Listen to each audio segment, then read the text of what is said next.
The lawyer cleared his throat and smoothed the papers in front of him. His name was Mr. Adeyemi, and he had a slow, careful way of speaking, like every word cost him something. My brother Felix sat across the table from me.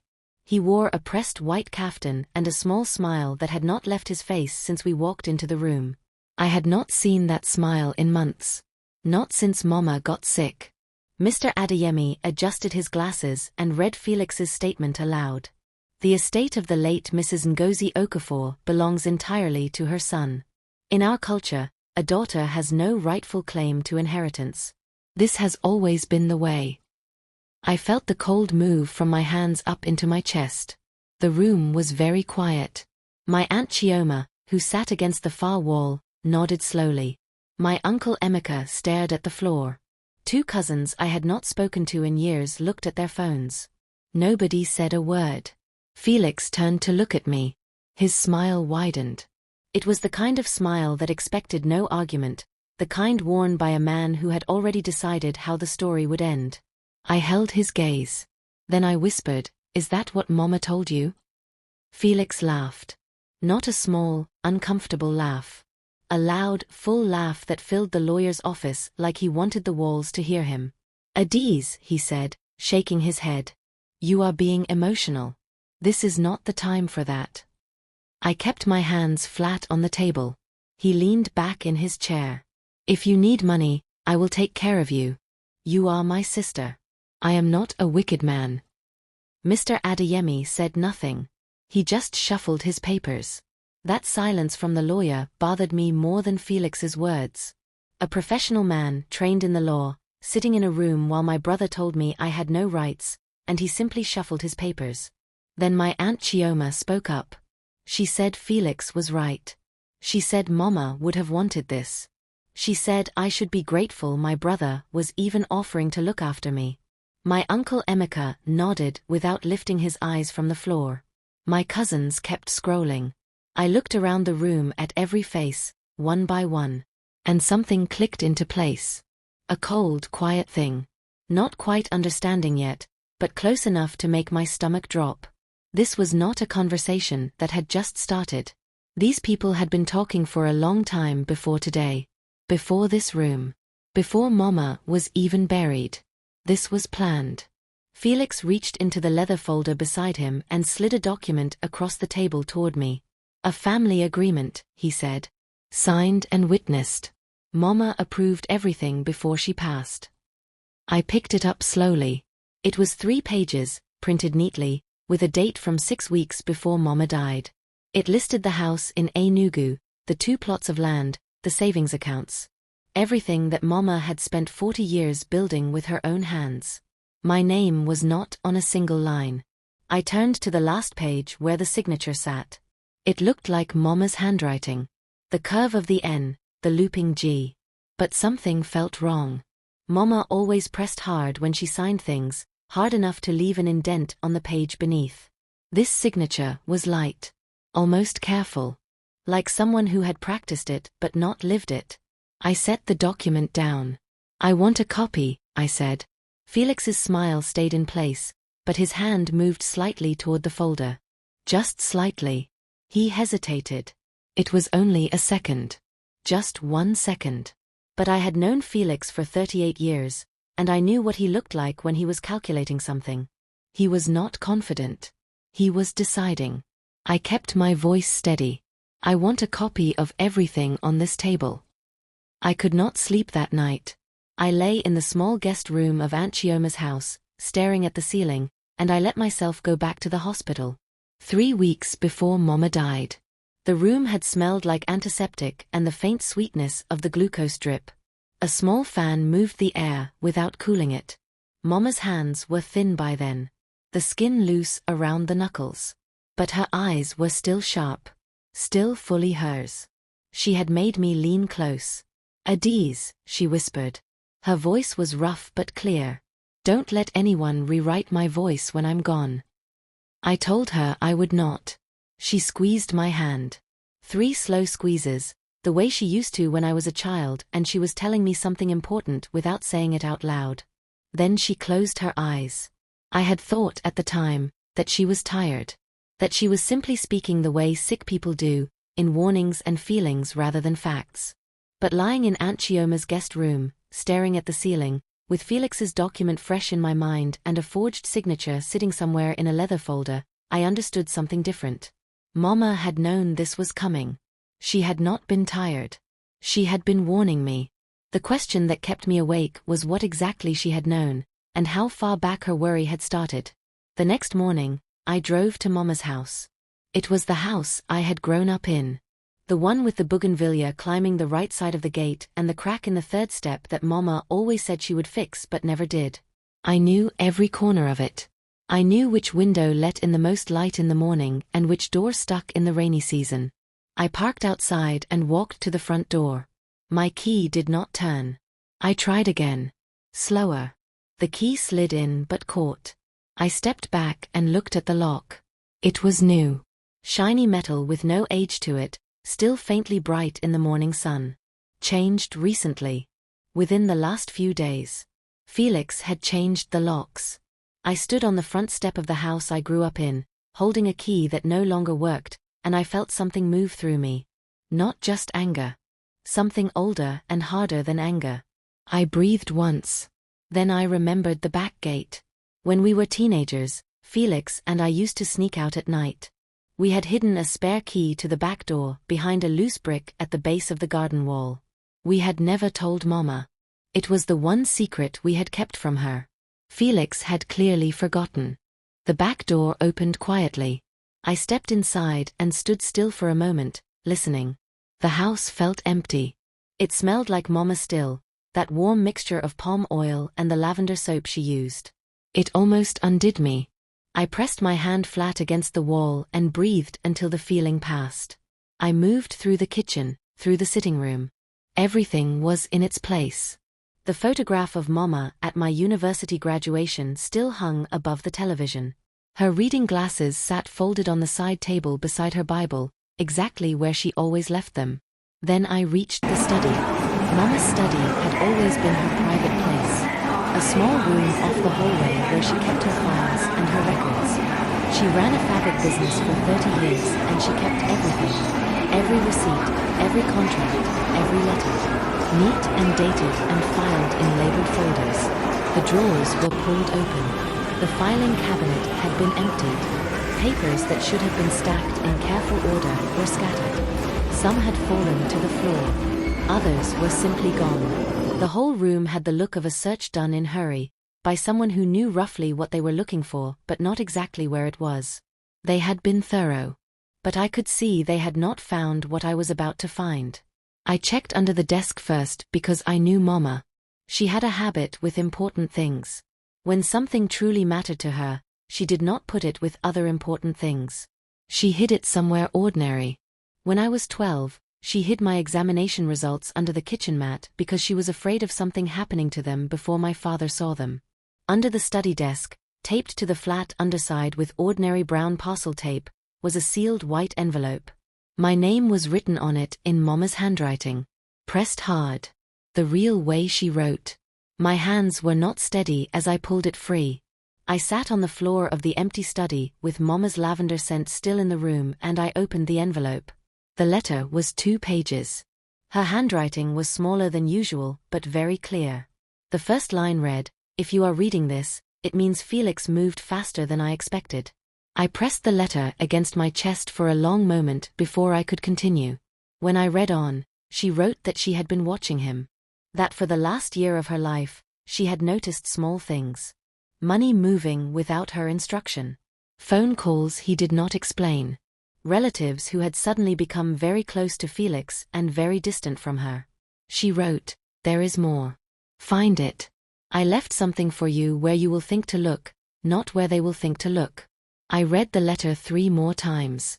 Then I folded it and put it in my bag and sat quietly for another minute.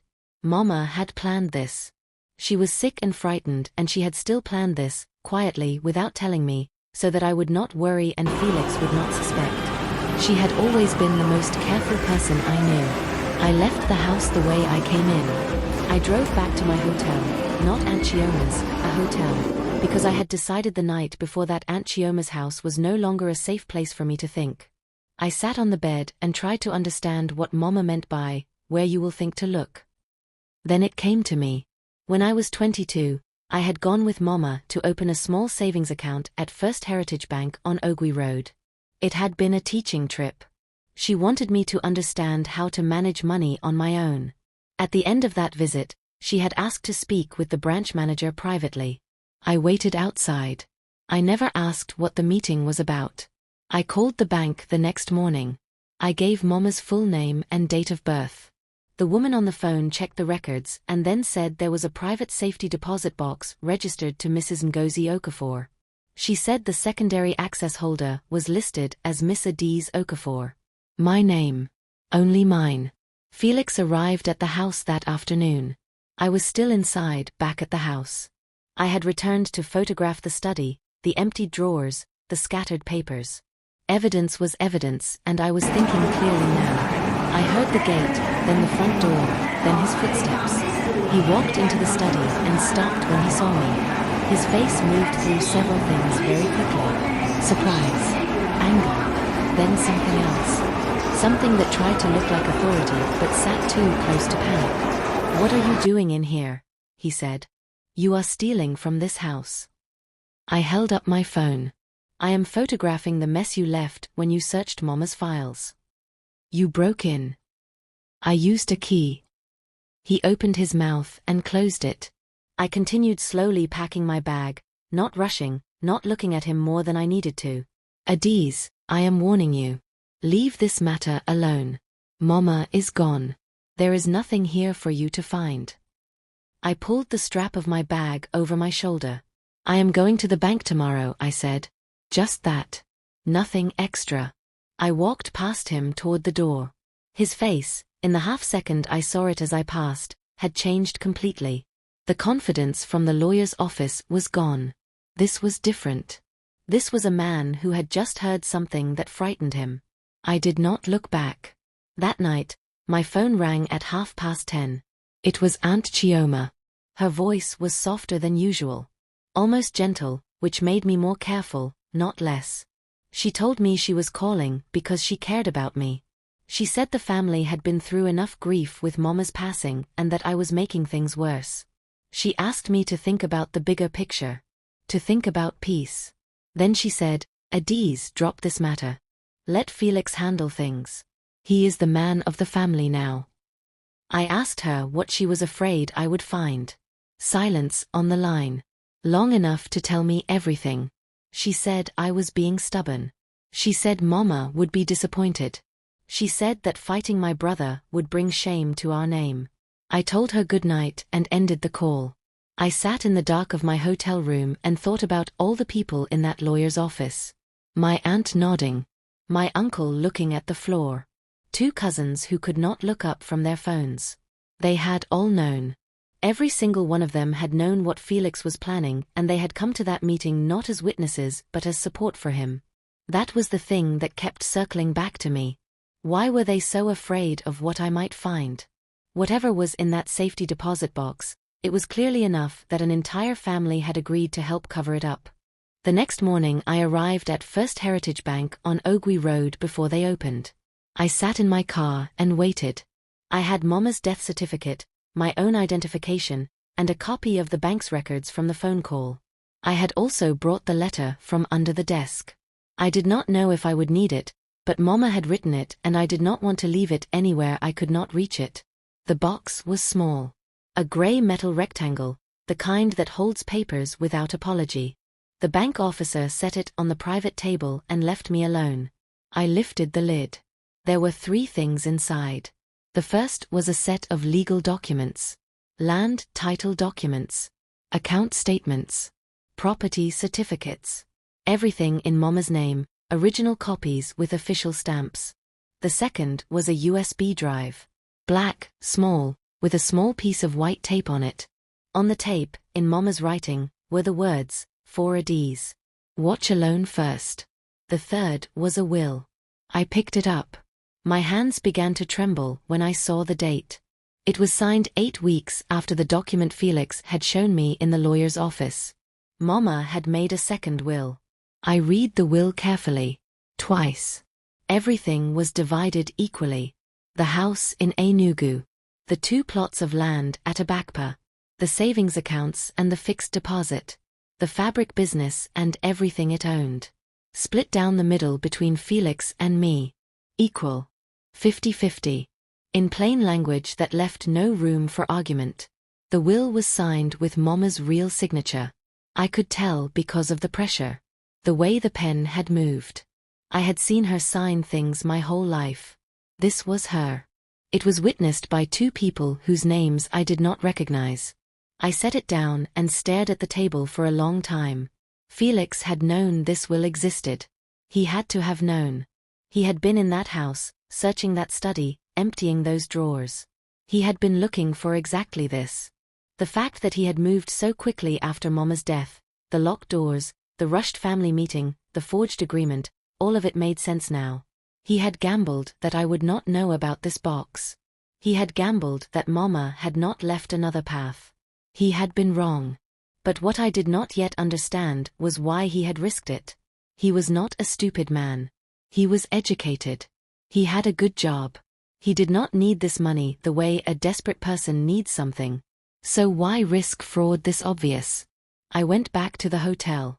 I closed the curtains and sat at the small desk and I opened my laptop. I plugged in the USB drive. There was 1 folder on it. Inside the folder, 1 video file. The file name was a date. The date was 4 months before Mama died. I pressed play. The screen filled with Mama's face.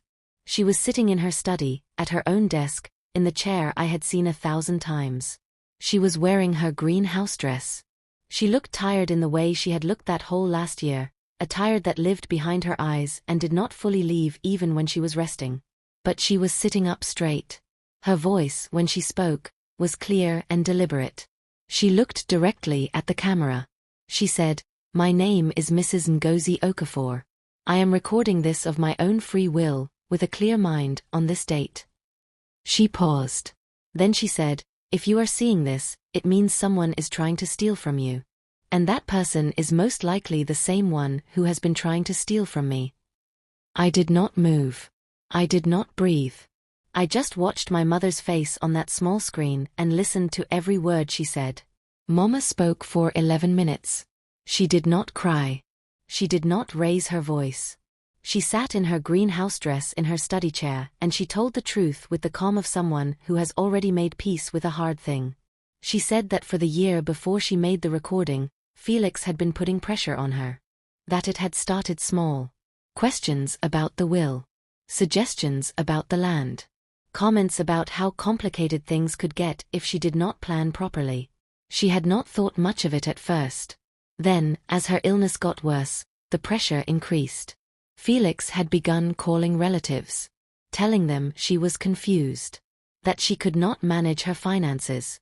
He had tried twice to have her declare him sole manager of her accounts while she was still alive. She had refused. She said he had tried to keep her away from me. That phone calls to me had gone missing. That messages had not been passed on. That she had only realized later. Then she said 2 names. Mrs. Paulina Ease. Mr. Tabena Obi. She said they were the witnesses to her real will. She said Mrs. Paulina Ease had been present during one of the worst moments of Felix's pressure. She had seen and heard things she was willing to speak about. Mama looked at the camera one final time. "Adiz," she said. "I did not leave you money. I left you the truth." I returned to Mr. Adeyemi's office without calling ahead. His secretary tried to stop me at the door. I told her I had documents requiring his immediate attention. Something in my voice made her step aside. Mr. Adeyemi looked up from his desk. He did not look pleased to see me. I sat down across from him without being invited to. I placed the second will on the desk. Then I placed the printed legal documents from the deposit box beside it. Then I placed my laptop, with the video paused on Mama's face, on the corner of the desk where he could see it clearly. He looked at the will. He picked it up. I watched his face. He was a careful man, Mr. Adeyemi. He did not let things show easily. But as he read the will and saw the date, and then looked up at the laptop screen, and then back at the date, something in his expression shifted. A careful, controlled shift, the kind a professional makes when they realize the ground beneath their feet is not what they thought it was. He set the will down. He was quiet for a moment. Then he said quietly, almost to himself rather than to me, "This changes everything." He was right. It changed everything about who he had been working for and what he had been helping to do. Felix found out about my visit to Mr. Adeyemi by that evening. I was not surprised. The family had ears everywhere. He called me. When I did not answer, he sent a message through my uncle Emeka asking me to come to the house to talk like adults. I did not respond to that either. Then, 3 days later, he filed a legal claim. The claim stated that the second will was a forgery. That Mama had been in a state of mental confusion in the final months of her life and could not have produced a valid legal document. That the witnesses named were not credible. That I had obtained the will through deception. He hired a lawyer. A different one from Mr. Adeyemi, a younger, louder man named Mr. Osei who seemed to speak in declarations rather than sentences. A court date was scheduled. I had expected Felix to negotiate when the truth came out. I had thought, somewhere in the back of my mind, that the video and the documents would be enough to make him stop. That he would call and offer some kind of apology or arrangement. But Felix did not negotiate. He doubled down. He chose to stand in front of a judge and call our mother a confused old woman who had been manipulated by her own daughter. That told me something important. There was still something he was afraid I had not found yet. The weeks before the court date were the hardest. Relatives called. Not all of them were unkind, but none of them were straightforwardly kind either. Most called to tell me I was tearing the family apart. That I was being selfish. That Mama would not have wanted this. Aunt Chioma told someone, who told someone else, who told me, that I was doing this because I had never respected Mama's wishes. That I had always been difficult. My cousin Ifeoma, who had not called me in 2 years, suddenly appeared with a long message about family unity. I was being painted as the greedy one. The troublemaker. The ungrateful daughter who had dragged her grieving family into a courtroom. I understood what Felix was doing. If he could make me look like the villain before the judge ever saw the evidence, he stood a better chance. Courts were made of people, and people were moved by reputation. I stayed away from family gatherings. I stayed off social media. I focused on preparing the case. Then, on a Tuesday afternoon, my phone rang with a number I did not know. The voice on the other end was a woman. She sounded my mother's age. She spoke carefully, like someone who had been thinking about making this call for a long time before actually making it. She said her name was Mrs. Paulina Ease. Mrs. Paulina Ease had been Mama's caregiver for the last 8 months of her life. She had come 5 days a week, morning to afternoon. She had helped with meals, with medication, with the slow and difficult work of being present with someone who was dying. Mama had trusted her.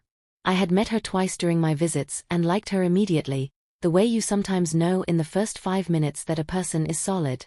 She told me she had heard about the court case. She told me she had been present, on 3 separate occasions, when Felix came to the house and pressured Mama to sign documents. She had been in the kitchen or the hallway, close enough to hear. On one occasion, she had walked into the room because Mama had called for her.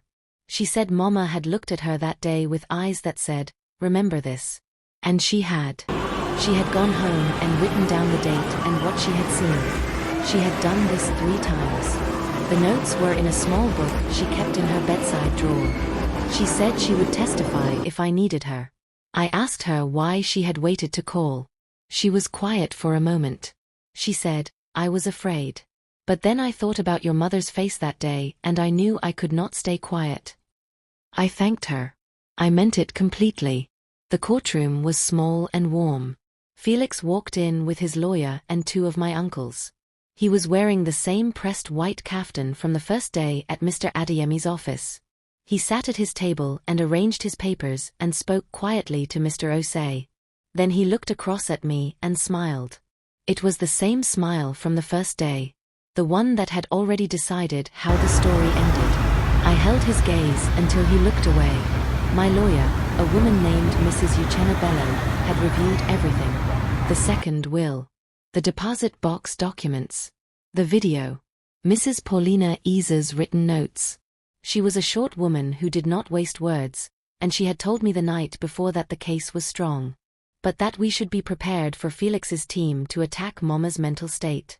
They did. Mr. Osei opened by telling the judge that my mother had been confused, that she had made changes to her documents under emotional distress, and that I had taken advantage of a sick woman's love for her daughter. The judge listened. Mrs. Bello presented the date of the second will, the witnesses, and the property documents. Then she asked the court's permission to play a video. The judge nodded. I watched Felix's face as the screen came on. The room went still as Mama's voice filled it. Not completely still. The air still moved. People still breathed. But something in the quality of the attention changed, the way it does when something real enters a space that has been filled with performance. Mama spoke for 11 minutes. I watched the judge's face. He did not interrupt. He wrote one note partway through and then put his pen down and simply listened. I watched Mr. Osei. He leaned toward Felix twice. I could not hear what they said.